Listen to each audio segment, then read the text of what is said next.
Welcome once again in 8th class with our science lecture, that is we are on chapter number 8, that is cell. So we are going to study all about cell in this chapter. What is cell? Cell is the smallest unit of our life.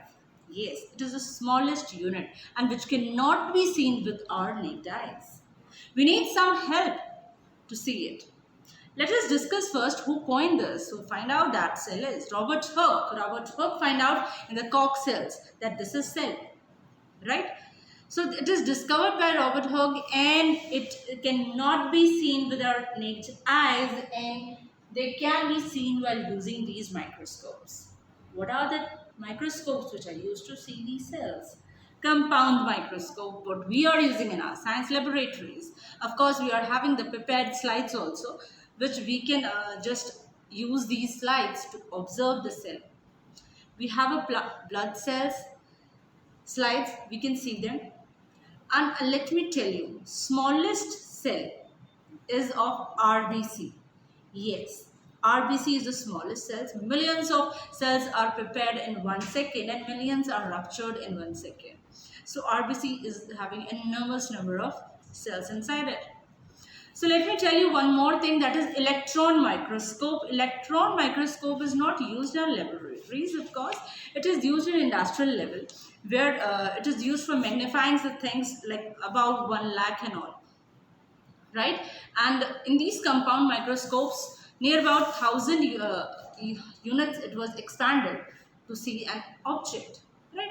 So electron microscope is not used in our laboratories. It is used for big industrial areas where, or scientific areas where we have to find out or magnifying the things. Right? Next we are going to topic here staining. See, cells are colorless. We cannot observe them, we cannot find them if we are seeing in the microscope. What should we do to find out the things? We are using the staining. Stains are used just as saffron, methyl blue, which are commonly used in our laboratories. So stain, if we put a pink color, saffron is of pink color, and methyl blue is of course blue color. Basically, when you put a drop of saffron on the slide, it absorbs the color, and when we see it under the microscope, pink color slides can be seen. Pink color cells can be seen. It is very much clear with the nucleus and cell organelles which are visible in the cell. So that's why we stain a given product or given cell which we are going to find out. The next topic is unicellular and multicellular. We are well aware with the term unicellular. What are unicellular? Unicellular are the single cell organisms such as amoeba, paramecia. Right? Multicellular, if you are talking about, they are animals, plants, we are humans. Right? All these come under multicellular. Okay, whenever the question is asked, name some unicellular, you can name amoeba, paramecia. Fine. Okay. So amoeba is unicellular, which having 4 or 5 functions which are performed like digestion, absorption, assimilation, digestion, all the process mode of nutrition it is followed. So no doubt, but it is unicellular. Fine. Okay, structures you are well aware. I will show you in the slides also in the beginning of this video. You can see over there.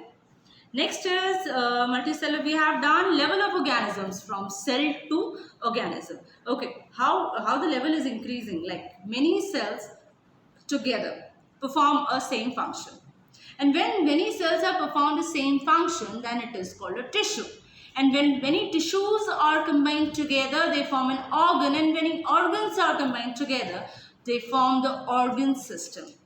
Like liver is the organ system, kidney is the organ system, digestion is the organ system. So they are performing a proper function.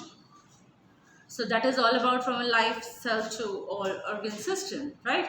Next topic we are going to start, that is cell shape and size. Yes, cells are available in different shapes and size.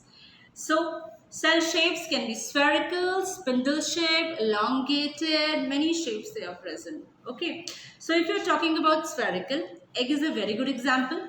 Then we have spindle shape, then the muscle fibers. In muscle fibers we are having, fine, and oval shape, red blood cells are present, and branch, if you're talking about osteocyte, is a very good example. Next, some cells may have a definite shapes also. So some cells are having changing their shapes time to time also, like WBC, right? Okay. So one more topic that is we are going to cover under this is cell size. What should be the size? So cells are smallest also and largest also. Every cell is not of the same size. Fine. So smallest cell is of 0.1 to 0.5 μm.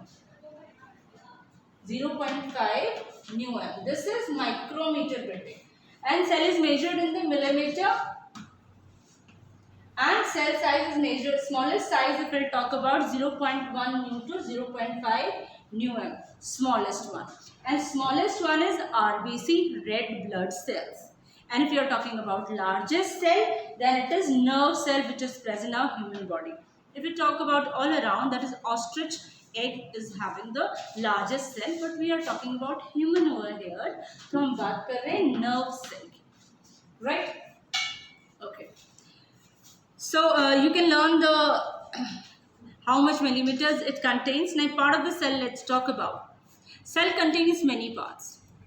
Cell membrane, cytoplasma, nucleus, and many cell organelles are also present inside it.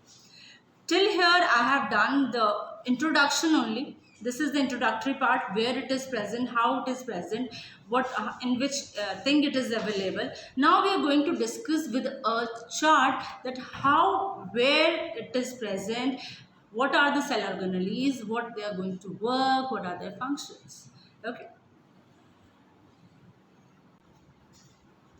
In this topic, we are going to study all about the animal cell and the plant cell. I'll take a differentiate also in this topic, and I'll explain you that where the cell is, how it's look like, and how, what are their functions and what are the cell organelles. Let me discuss first about this animal cell. This is a chart of animal cell, and I'm going to tell you all about this structure. See this structure? It can be irrelevant size. It's not properly like this size, right? First of all, let me tell you that plant cell is always bigger than the animal cell. First point is this. Secondly, what I like to discuss over here is first outer boundary that you can see is plasma membrane. What it is? Plasma membrane. In this plasma membrane, plasma is present. If we are, this is animal cell, right? And if you are talking about plant cell, the outer boundary is cell wall. Cell wall gives the rigidity and support to the plant. So we don't need the rigid and support, because our skin we can moisturize, and of course we can take care of them also. Many times it ruptures, but the new cells will come again. So outer covering is plasma cell, and outer covering for plants if we are talking about, they are having cell wall. Because nobody is going to take care of them, like then nobody is going to give the bandage and all of this skin ruptures, right? They are having the barks over there. So these barks can be covered, and while they are having many type of tissues, some dead cells are also there, some tissues are there which are going to cover it. So they are having cell wall. Fine. Second point is clear, like plant cell have cell wall, and first we are having plasma membrane first. And these plasma membrane, let me tell you, are semi-permeable membrane where the substances can penetrate through it very easily. The ions can grow inside and outside through it. So it is a semi-permeable membrane, like when we are doing assimilation process is taking place in our system now. So where these like protein giving us energy, carbohydrate give us energy and all that. So these membranes are semi-permeable, they can come and go out of these membranes, right? Next we are talking about is cytoplasma. See this blue like fluid? It is written cytoplasm, CYTOPLASM. Cytoplasma. This is the blue like fluid which is semi-solid, right? It is not liquid, it is not solid, it is semi-solid, right? Okay. Inside it the nucleus is present, and this nucleus is covered by or bounded by a layer, right? That is nuclear membrane. How it is covered by? It is covered by nuclear membrane, which is protected by the cytoplasma so that it cannot enter. Again, it is semi-permeable, but it is not allowing the cytoplasma to enter inside. And this nucleus is having nucleolus, a small, its own nucleus, which is called nucleolus, right? Nucleus pores are also inside it, but nucleolus is present, which is a small nucleus inside the nucleus itself. Fine. Okay. So it is having a small network like thing that is called chromatin network. So chromatin material is also written over here. What about this chromatin network? Let me tell you. But it is chromatin network when bind together to form a chromosome. When the chromosomes bind together, they are having the genes. And these genes are transferred from our parents to their offsprings from generation to generation. See, chromosomes are formed by this chromatin network by replicating itself, like combining itself. After that, I will tell you that 23 pairs of chromosomes are formed, and after these forming of 23 pairs of chromosomes, genes are transferred from one generation to another in this. And here you can see the chromatin network which is present over here. Okay, next what we are going to take it, you have to learn the functions also. More than that is not required over here.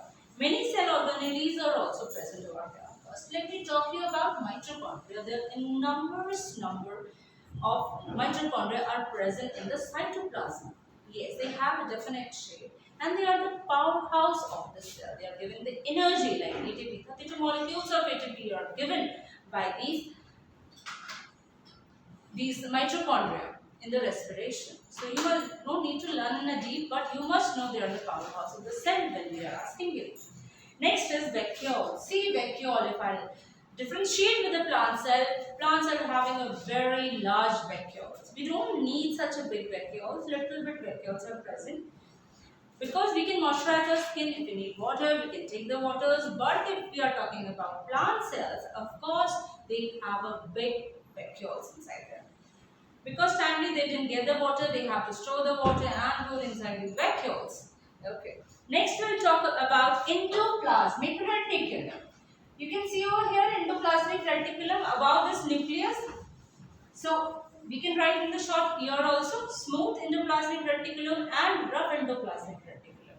If we are talking about rough endoplasmic reticulum, they are having this small dot-like structure you can see over here. What is this dot-like structure? There are protein synthesis that is known as ribosomes. Ribosomes prepare their own protein. See, if you are not taking chips and kurkures daily in the side, and if you are not taking any protein diet, what will happen? The cell has to prepare their own protein, right? So how they are going to protein? Ribosomes are going to protein the cell. So protein is prepared by these ribosomes. Next we are talking about Golgi bodies. You can see Golgi bodies can also be called as Golgi apparatus. And these Golgi bodies are going to prepare the hormones. Yes, plant cells are having different hormones and animals are having different hormones. You will study next class. Fine. So many enzymes are also present over there in Golgi bodies which are released by these Golgi apparatus. Okay, you can see the diagram over here. It is shown in a pink color. Okay, next we are talking about plastids. If I am going to compare it with a plant cell, plastids are present only in plant cells, not in animal. Why? Because we can prepare we get the food prepared, right? But plants has to prepare their food like with the process of photosynthesis, and for that they need chloroplast, chlorophylls, right? And chlorophyll contain chloroplast. We don't need it. So plant cell has this plastids where chloroplast gives the green pigment to the plant which prepare its own food with it. One more thing that is present over there is that is chromoplast. Like, have you seen yellow color with mango and cherry having red color and different fruits having different colors? How they come from? They all come from this chromoplast which is present inside the cells. One more plast is there that is called leucoplast, and where the food is stored. Like everything, chloroplast cannot do now. So leucoplast used to store the food inside there. Right? So we have started three plasts. Let me repeat. Chloroplast, chromoplast and leucoplast. Okay? They all come under the plastids. It is not there in the figure. Why? Because this is animal cell and I am repeating it is present only in plant cells. Okay, by writing the differentiate, please remember these points. This is of course an important topic that you have to remember it. So read this diagram, learn it, draw it in your notebooks. Till then, thank you. Have a nice day. Stay safe, stay home.